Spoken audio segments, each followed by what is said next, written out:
Hello viewers, in this video I will show you how to remove recent file section in Windows 11.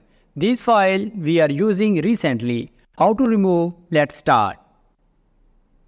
Click on Windows 11 icon and search in search bar RUN.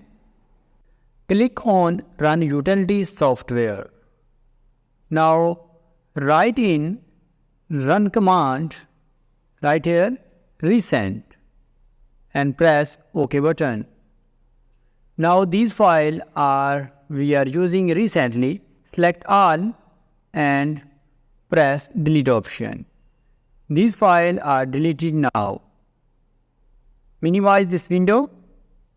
Another setting that you must be apply, click on three dot and press options.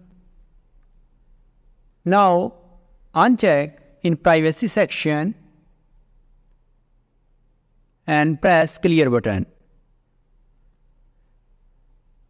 These simple steps that you can follow to remove recent file section in File Explorer or this PC. Hope so this video will be helpful for you. See you another video. Goodbye.